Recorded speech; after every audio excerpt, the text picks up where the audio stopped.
Hello बच्चों, let's see the given question. The question says the IV characteristic of an electronic device shown in the figure.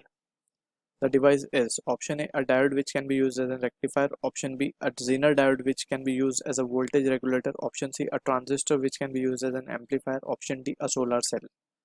So for this question, जो key concept यहाँ पे we need to understand is the concept of Zener diode. So basically ये एक special type का diode है, PN junction diode है, जो कि रिवर्स बायस कंडीशन में ऑपरेट होता है। रिवर्स बायस्ड कंडीशन में हम इसको ऑपरेट करते हैं। इसका जो सिंबॉलिक सर्किट रिप्रेजेंटेशन है वो कुछ इस तरीके से होता है।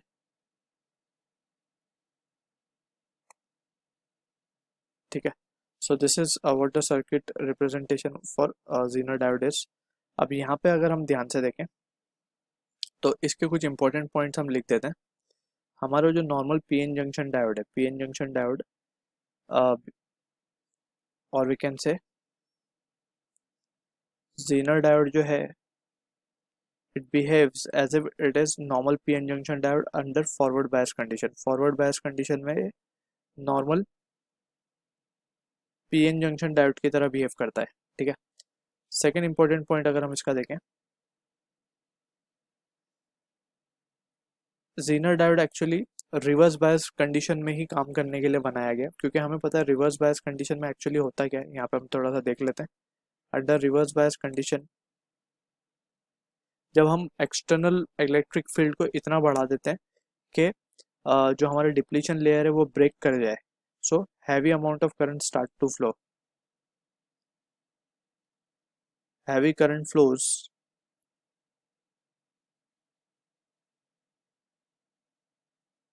और इस वजह से क्या होता है, हैवी करंट फ्लो होने की वजह से क्या होता है कि पीएन जंक्शन और diode simply we can say damage हो जाता है,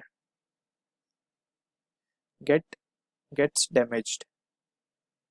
ठीक है, तो इस डैमेज को बचाने के लिए हम पीएन जंक्शन डायोड को इस मटेरियल से बनाते हैं ताकि वो it will not gate damage under the heavy current flow situation या फिर रिवर्स बायस कंडीशन।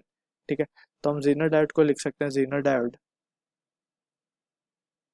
जो है बेसिकली क्या करता है, under reverse bias condition it allows the flow of current, allows flow of current heavily maintaining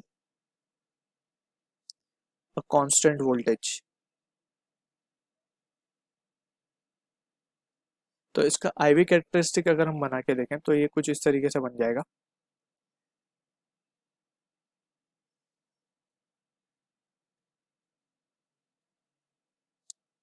इसका ivy characteristic देख लेते हैं।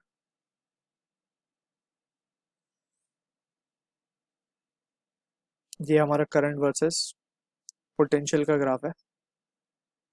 तो यहाँ पे हम देख सकते हैं अंडर रिवर्स बायस कंडीशन, ये तो फॉरवर्ड बायस की कंडीशन का ग्राफ बनेगा। यहाँ पे under reverse bias condition starting में करंट फ्लो हो रहा है, फिर जो है वोल्टेज बढ़ते जा रहा है, फिर एक फिक्स पॉइंट आया जिसको हम नी वोल्टेज बोलते हैं। एट नी वोल्टेज या फिर ब्रेकडाउन वोल्टेज, उसमें हम देख सकते हैं heavy amount of current start to flow, but voltage जो है वो फिक्स हो गया, कांस्टेंट हो गया। ठीक है ना, तो इसीलिए हम जो है Zener डायोड को यूज करते हैं as a voltage regulator. Voltage regulator when there is a fluctuation in voltage, ठीक है ना, तो क्या करता है ये अप्लायंस को सेव रखता है। ठीक है, it does not allow to flow current through the appliance, right, और वो खुद क्या हो जाता है बेसिकली, खुद में से heavy current it start to flow. इसका सर्किट डायग्राम अगर हम देखें तो इस तरीके से कुछ बनता है। सिंपल सर्किट डायग्राम है इसका।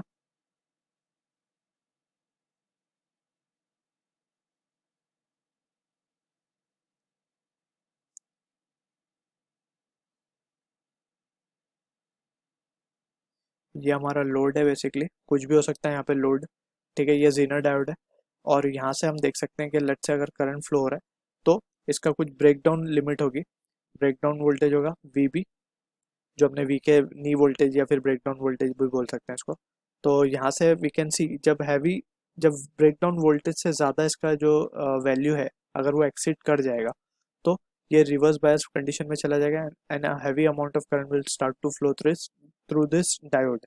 ठीक है, and in that situation we can say कि no current will be flowing through the load and load will be saved from getting damaged। तो ये हैवी करंट सारा का सारा कहाँ से फ्लो कर जाएगा, जेनर डायोड से। सो इसीलिए हम इसको वोल्टेज रेगुलेटर की तरह भी यूज करते हैं। ठीक है ना, इन केस ऑफ जहाँ पे बहुत ज़्यादा फ्लक्चुएशन होता है वोल्टेज का। ठीक है, तो फ्रॉम द ऑप्शंस गिवन अगर हम देखें तो option B will be the correct answer, a Zener diode which can be used as voltage regulator. So I hope you understood the solution. All the best.